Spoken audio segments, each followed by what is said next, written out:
À l'approche de la fin de 2025, il est clair que l'Ukraine suit une stratégie très simple qu'elle exécute avec une précision croissante au fil de l'année. Éliminer le pétrole de la Russie ainsi que le plus de gaz possible. Vous privez le Kremlin des fonds nécessaires pour soutenir l'invasion de l'Ukraine.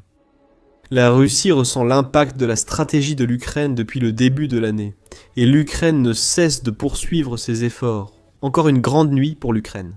La guerre a éclaté au cœur même de la Russie à cause des armes à longue portée de l'Ukraine, qui ont une fois de plus atteint directement leur cible. Vladimir Poutine vient de recevoir le message haut et fort. Nulle part en Russie n'est sûr. Le 17 décembre, le Kiev Post a indiqué que des incendies et explosions ont touché toute la Russie après une frappe de drones ukrainiens à longue portée. Plusieurs villes ont été ciblées, dont deux des plus importantes, Slaviansk sur le Kouban et la banlieue de Iejsk, dans le kraï de Krasnodar. Au petit matin, des blessés ont été signalés. Selon le centre de réponse d'urgence qui dessert cette dernière ville, au moins 2 personnes ont été blessées, et 5 maisons ont également été endommagées à cause de la chute de débris de drones. Aucun décès n'a été signalé, et ces victimes de mineurs n'étaient pas visées par l'Ukraine. C'est l'infrastructure pétrolière et énergétique de la Russie que l'Ukraine visait. Et atteindre cette infrastructure est précisément ce que l'Ukraine a réussi à faire le 17 décembre.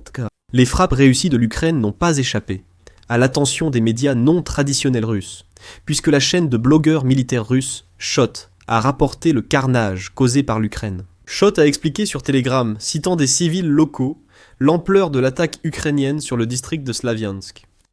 Des habitants ont dit à Shot que l'attaque a duré 3 heures et entendu au moins 18 explosions. Après l'attaque, un incendie s'est déclaré à Slaviansk sur Kouban.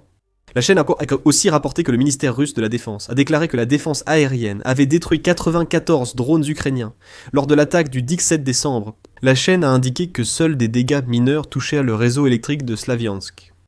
La Russie dit que l'attaque de drones ukrainiens a échoué, mais il semble qu'elle mente. Comme souvent, d'autres rapports, provenant des endroits ciblés par l'Ukraine, affirment que les drones du pays ont touché directement plusieurs cibles, y compris au moins une raffinerie de pétrole russe. Cela sans coïncidence se trouve dans le district de Slaviansk, où des drones ont été aperçus.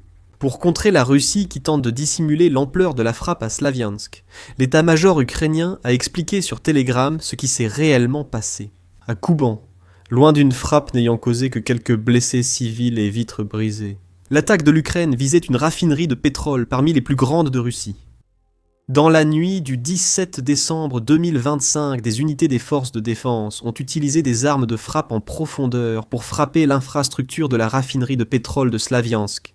Dans la ville de Slaviansk-sur-Kouban, dans la région de Krasnodar en Russie, l'état-major général a confirmé, avant d'ajouter que des explosions et un incendie avaient également été signalés dans la zone ciblée.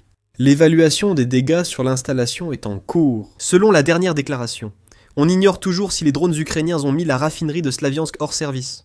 Cependant, l'état-major général a accompagné sa publication d'une photographie de cette raffinerie en flammes. Des preuves de la gravité des attaques de drones subies par la Russie le 17 décembre proviennent aussi de la chaîne Telegram Exilanova Plus, confirmant leur ampleur et leur succès.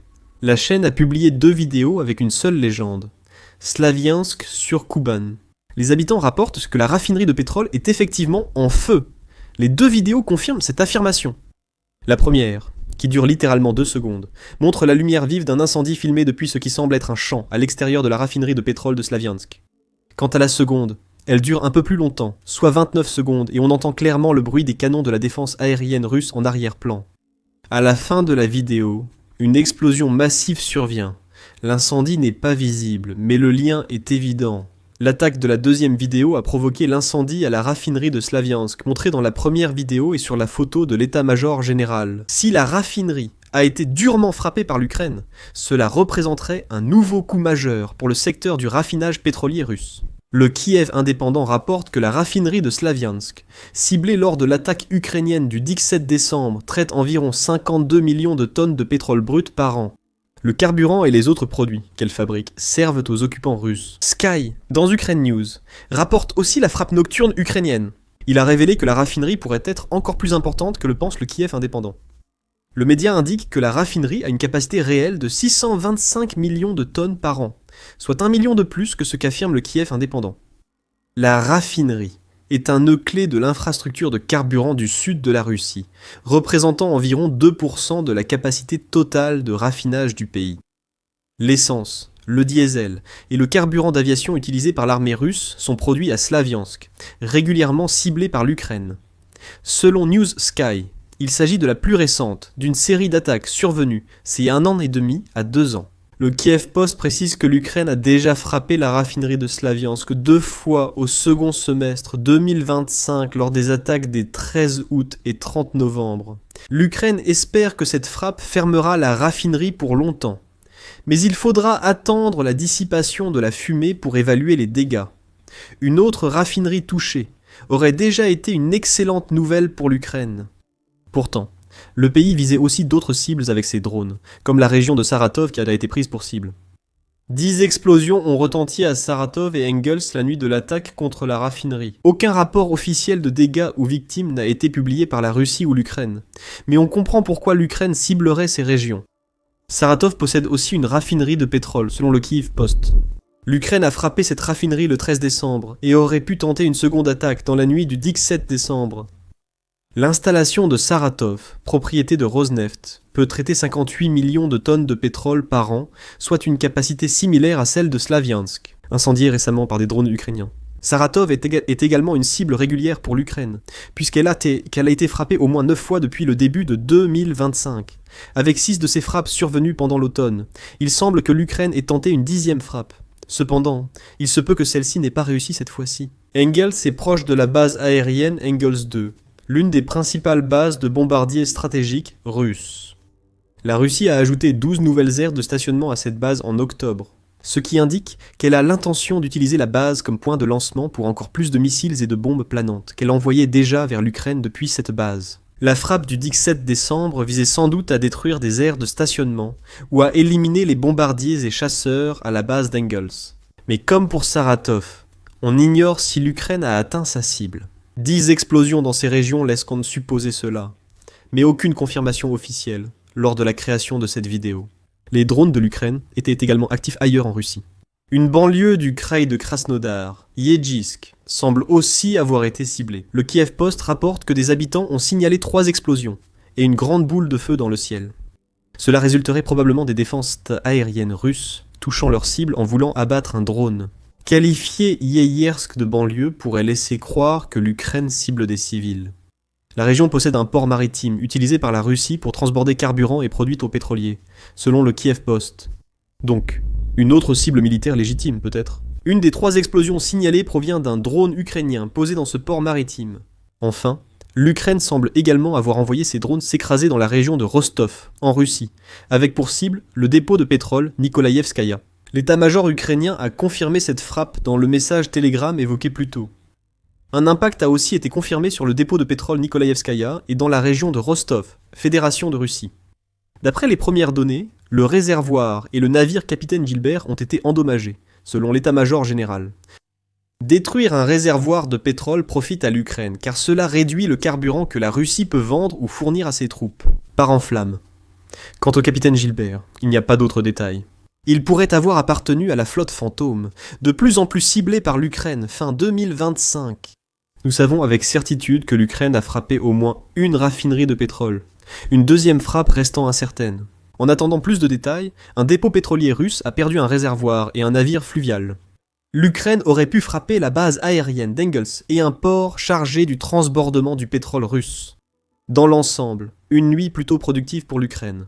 Ce n'est pas ce que vous sauriez si vous écoutiez la Russie. Nous l'avons déjà dit. Selon le Kiev Post, la Russie affirme avoir abattu 94 drones ukrainiens. 31 drones abattus au-dessus du kraï de Krasnodar, 22 à Rostov et 8 dans la région de Saratov. Pas besoin d'être expert en maths pour le voir. Cela laisse 33 des drones ukrainiens supposément détruits sans explication, et la Russie a une longue histoire de revendications concernant la destruction de drones ukrainiens. Malgré l'incendie de ses raffineries et de son infrastructure militaire, l'excuse des débris de drones a aussi été évoquée pour les frappes de Krasnodar. La Russie semble probablement ne pas être totalement honnête sur l'efficacité de sa réponse aux raids ukrainiens du matin. A l'inverse, les rares déclarations officielles de l'état-major ukrainien sont généralement appuyées par des preuves, comme des photos ou vidéos de sources de renseignements ouvertes. Nous vous laissons le soin de déterminer quelle partie dit la vérité au sujet de la matinée du 17 décembre. Si nous partons du principe que c'est l'Ukraine qui fournit des informations légitimes, ce que les preuves soutiennent jusqu'à présent, alors il y a quelques conclusions que nous pouvons tirer de cette dernière frappe. Il est clair que l'Ukraine ne compte pas arrêter ses attaques contre le raffinage du pétrole russe, ce qui mettra la Russie sous forte pression jusqu'en 2025. Sky News évoque ce point dans son reportage du 17 décembre en soulignant les estimations du Centre d'analyse des politiques européennes, SEPA. Selon SEPA, entre septembre 2023 et début 2025, l'Ukraine a lancé environ 100 frappes sur des raffineries et dépôts pétroliers russes, rapporte Sky News. C'est déjà impressionnant, car 100 frappes en moins d'un an et demi le montrent. L'Ukraine exploite les failles dans la défense aérienne russe depuis longtemps. Ces chiffres n'incluant pas l'augmentation des frappes ukrainiennes sur les raffineries en 2025. Tous les records de frappes ukrainiennes contre les raffineries avant 2025 ont été largement dépassés cette année. Le 7 décembre, Euromaidan Press a annoncé que l'Ukraine avait mené 180 frappes contre des infrastructures pétrolières russes en 2025. Et l'impact de ces frappes est évident. Les résultats sont mesurables, rapporte Euromaidan Press. La capacité de raffinage russe a diminué de 25. Moscou a suspendu les exportations d'essence jusqu'à fin d'année, à cause d'une pénurie nationale. Rosneft, le géant pétrolier russe, a vu son bénéfice net chuter de 70% sur 9 mois en 2025 à 357 milliards. Sur Cable News Network, Alima Croft de Royal Bank of Canada Capital Markets explique les objectifs des attaques ukrainiennes contre les raffineries. Depuis l'été, la stratégie vise à empêcher la Russie de garder autant de revenus énergétiques essentiels. Cela a alimenté l'énorme avantage de recrutement de main-d'œuvre que Moscou a sur l'Ukraine, affirme Croft. Cela semble être une conclusion raisonnable, et l'Ukraine ne fait qu'intensifier ses frappes contre les raffineries russes à l'approche de la fin de 2025. Le 1er décembre, le Moscow Times a rapporté que l'Ukraine avait atteint un record en frappant au moins 14 raffineries en novembre. Il souligne également que le volume de raffinage de la Russie a chuté de 300 000 à 500 000 barils de pétrole par jour. Certes, la Russie raffine encore 5 millions de barils par jour. Dans une campagne de 1000 coupures, l'Ukraine a infligé les premières. Cela montre qu'elle continuera d'envoyer de plus en plus de drones et missiles en Russie à mesure que la guerre progresse vers 2026 Ce qui était autrefois une frappe occasionnelle destinée à causer des dégâts est devenu un effort soutenu pour empêcher les raffineries de se stabiliser complètement, écrit Nicole Dubaï, analyste principale du raffinage chez Kepler. À ce moment, les frappes surviennent environ tous les 2 jours. La Russie met beaucoup plus de temps à réparer. Ces raffineries doivent les remettre à pleine capacité. Si cette capacité baisse, la Russie gagne moins et obtient moins de carburant. Les soldats russes multiplient les assauts quotidiens, tandis que leurs drones longue portée visent d'abord les civils ukrainiens, puis les infrastructures camps militaires. L'Ukraine fait l'inverse, et des frappes comme celle du 17 décembre montrent leur efficacité. Sky indique que Kozarbia le pense aussi. La campagne de l'Ukraine, non seulement contre le raffinage, mais contre tout le pétrole, le gaz et l'énergie russe, est une tentative directe de l'Ukraine de fermer le robinet de l'économie militaire de la Russie. L'Ukraine cible aussi des dépôts, comme le 17 décembre, ainsi que des entrepôts de carburant et lubrifiants, en plus des raffineries. Quand ces produits stockés brûlent, la logistique russe en guerre sombre dans le chaos. Le réacheminement est prioritaire. La Russie peine souvent à s'organiser à temps pour fournir à ses soldats en Ukraine assez de carburant pour soutenir le rythme d'assaut voulu par Poutine. C'est pourquoi la Russie mise maintenant sur de petites équipes d'infiltration à pied. Même lorsque ces équipes ont accès à des unités mécanisées et des blindés, ce qui n'est pas toujours garanti, elles n'ont souvent pas le carburant nécessaire pour utiliser ces unités. Les soldats avancent dans les zones de tir mortelles en Ukraine. Plus de 119 millions de pertes russes, selon le ministère des Finances ukrainien, parlent d'elles-mêmes. Cependant, les bombardements ukrainiens sur les raffineries russes et d'autres cibles militaires privent la machine de guerre russe de l'argent et du carburant nécessaires à son fonctionnement. Rappelez-vous les vidéos évoquées plus tôt, filmées par des Russes, dont la vie a été bouleversée par le bruit des drones, les tirs de défense aérienne et d'énormes explosions. Des installations près de chez eux ont pris feu. Les frappes de l'Ukraine n'ont pas seulement un impact tangible sur l'armée russe, elles ont aussi un impact psychologique sur la population du pays. Effet aussi psychologique et politique. La société russe voit de plus en plus de vidéos d'entrepôts en feu, de raffineries et d'unités militaires dans des régions qui, jusqu'à récemment, étaient considérées comme l'arrière profond. Sky rapporte que le Kremlin continue de prétendre que tout est sous contrôle, comme le montrent ses rapports sur les attaques ukrainiennes. Le Kremlin affirme que tous les drones ont été abattus et que les dégâts proviennent de débris, demandant à son peuple de le croire plutôt que leurs propres yeux et oreilles. Mais à chaque frappe ukrainienne réussie, dont les images sont partagées partout en Russie via des plateformes comme Telegram, la façade du Kremlin s'effrite. L'Ukraine a amené une guerre que Vladimir Poutine disait terminée depuis longtemps à ce stade. En Russie, le peuple se lasse et craint davantage le conflit lancé par leur président.